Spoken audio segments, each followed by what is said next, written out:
Good morning, everybody. My name is Yasir Papun, and today I'm going to discuss about a very recent paper, the Unified Theory of Plasticity, Progressive Damage, and Failure in Graphene-Metal Nanocomposites. So that's the paper I'm talking about. It's a very recent paper, which is published on 18 September 2017. So before I get started, I'd like to give a little introduction about the graphene. It's a one atom thick 2D array of sp2 bonded carbon, and this is very high mechanical stiffness on the base plane of about 1 terapascal, whereas the copper has 100 gigapascal and steel 200 gigapascal. So because of its extraordinary mechanical properties, these are often used into polymers or metals to form graphene based nanocomposites. So that the composites that we are making using the graphene and metals, this has higher mechanical and functional properties compared to the base polymer or metal. So the experimental study showed that a very small amount of graphene volume concentration increases the maximum strength of graphene metal composite, while the failure strength decreased drastically. And this is the primary issue that is currently facing the theoretical study of graphene metal composites. Unlike the functional properties, the mechanical strength and ductility is a very highly nonlinear problem, and this involves not only the nonlinearity of stress-strain relations but also the progressive damage, and this is further coupled with the plastic flow until the failure occurs in the whole system. And that's what the motivation of the paper. The authors tried to represent a combined theory of plasticity and progressive damage that ultimately leads to the failure of the composite. So the way the theory is written, it follows a two-scale framework, with the small scale creating the ductile material matrix and the micro voids. So the small scale includes the ductile material matrix and the micro voids that are generated during the progressive damage, and the second one is the large scale, and in large scale it combines the damaged matrix with a 3D randomly oriented graphene. So to calculate the overall stress-strain relations, the method of field fluctuation and interface effect, these two are both considered, and to calculate the evolution of microvoids during the progressive damage, a new damage potential is suggested. And the final outcome of the paper is an analytical model of the strength and ductility of this nanocomposite system. The authors highlighted the developed theory with a direct application to graphene oxide and copper nanocomposite, and they demonstrated how, in line with the experiment, the tensile strength can increase and the failure strain can drop from a certain value as the graphene volume concentration increases. Now, for the development of the theory, the authors considered few issues. The first issue is the determination of the overall stress-strain relations without damage, and the second one is the introduction of progressive damage into the metal matrix. The first issue is a classical problem. It's like a two-phase composite, but actually it goes beyond the classical problem because the interface between the graphene and the metal matrix is not perfect. Now, to address the second issue about the damage process of the metal matrix, the authors considered two key factors. The first one is the thermodynamic driving force of progressive damage, and the second one is the damage potential. The thermodynamic driving force comes from the reproduction of free energy of the composite as the damage occurs, and the damage potential is need to be provided for the evolution of this damage. and both these things are very highly nonlinear and depends on the thermodynamic driving force that I was talking about, the damage parameter, and the plastic strain. So all of these issues are considered in the development of the theory. So here I would like to show you the first equation is a geometric setting for the damaged nanocomposite. Since a higher graphene content will cause more damage, the damage function is said to increase monotonically as equation 1, where you can see the C1 is the volume fraction of graphene, and the function gamma, it represents the overall porosity in the metal matrix. The graphene is taken to be transversely isotropic, and deformation is considered only elastically. So the planar stiffness is way higher than the thickness direction for graphene. So the stress strain relations that the authors developed using the Hills formulation. Now for Hills formulation, the transversely isotropic tensor, the elastic stiffness of graphene L1 is decomposed into 6 independent constants as shown in equation 2. Here these constants are the K1, the plane strain bulk modulus, then comes the cross modulus, the axial modulus under axial strain, the transverse shear modulus, and finally the axial shear modulus P1. If you look at the equation 3, this is a modified Ludwig equation as far as the authors are concerned, where sigma E and epsilon E are the von Mises stress and effective plastic strain. Now, like our theory, the Ramberg-Osgood equation could also be used here, but for the sake of strain-controlled computation that the authors used, they preferred Ludwig equation best fitted here.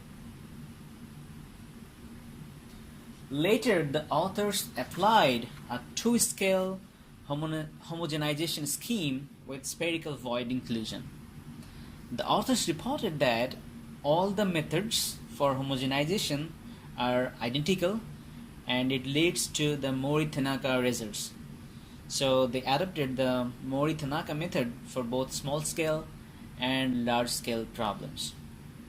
Now, in the small-scale problem, the spherical voids are assumed to be homogeneously dispersed in the metal and form the damaged metal matrix. The effective bulk and shear modulus of the damaged matrix can be written as equation 4, where you can see the Kv and mu v, these two are the bulk and shear modulus of the voids. Then they applied the field fluctuation approach to find the effective stress in the metal phase. By varying the mu naught and k naught, these two terms, the effective Mises stress and hydrostatic stress of the metal matrix is calculated based on equation 5. So now if you look at equation 5, here we have two more terms, the sigma E phase 2 and sigma H phase 2. These are the properties of the damaged metal matrix. So this need to be calculated from the large scale system. So let's go to the large scale system. So it follows the similar approach like the small scale problem. Then the bulk and shear modulus of the nanocomposite is written in terms of equation 6. Then if you remember the equation 4 and combining with equation 6 and their associated field fluctuation relations, the effective elastoplastic properties of the overall nanocomposite can be obtained. Since the graphene metal interface is not perfect, so a soft thin interface is introduced to form the coated graphene. That means the graphene is coated now. We are now considering a graphene that is coated. So in this case, the same Mori-Tanaka model is adopted, and then the coated graphene is embedded into the damaged metal matrix. The elastic stiffness tensor of the coated graphene is then evaluated by equation 7, where the C int is the volume fraction of the interlayer of the coated graphene. The next thing is to introduce the progressive damage. So far we have done the small scale problem, the large scale with a perfect and imperfect interface. The next thing is to introduce the progressive damage. So the authors used a continuum damage mechanics (CDM) approach. As the progressive damage is an irreversible approach, the principle of non-equilibrium thermodynamics needs to be satisfied.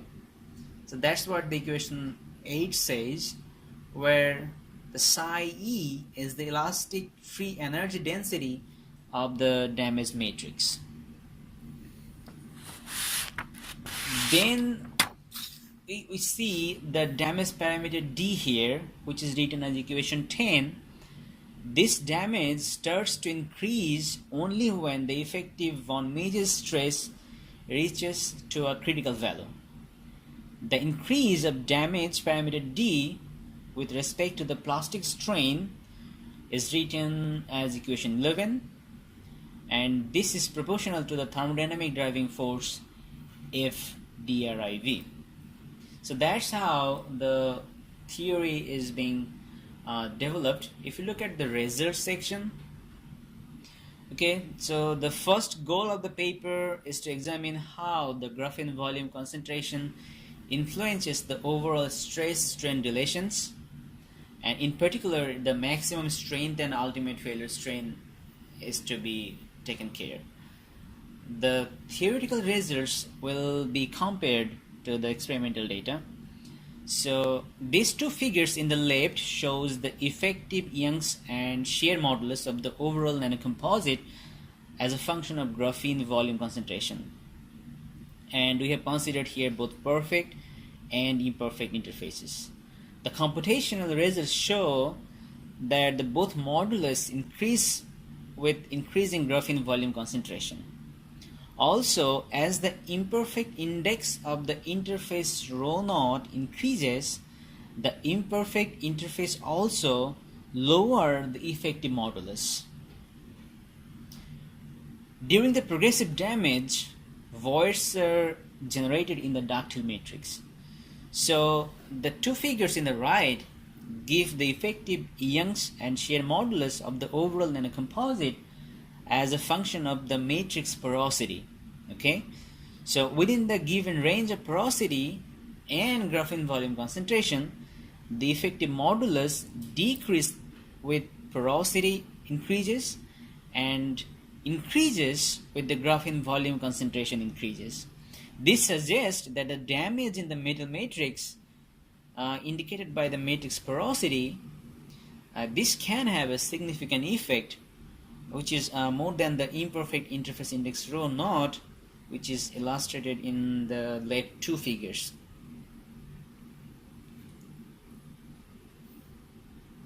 The next thing is to check the plasticity and the progressive damage and failure. So the authors investigated the influence of the volume concentration of graphene on plasticity, the damage, and the failure, and they compared the calculated results with the experimental data. They took the same volume concentration for the comparison.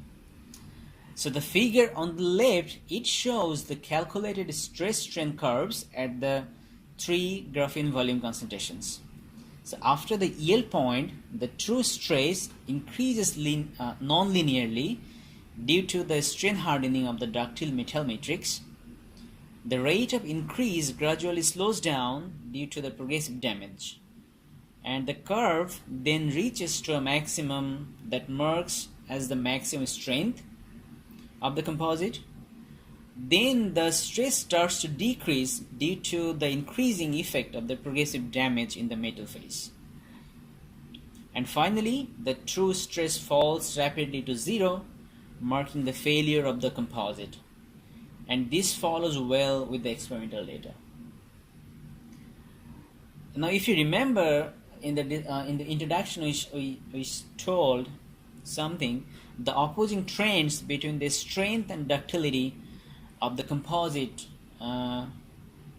cannot be explained by the evolution of the damage parameter D, as shown on the figure on the right.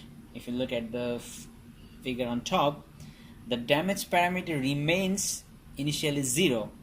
This means that there is no ongoing damage process in the elastic as well as in the beginning of the plastic range.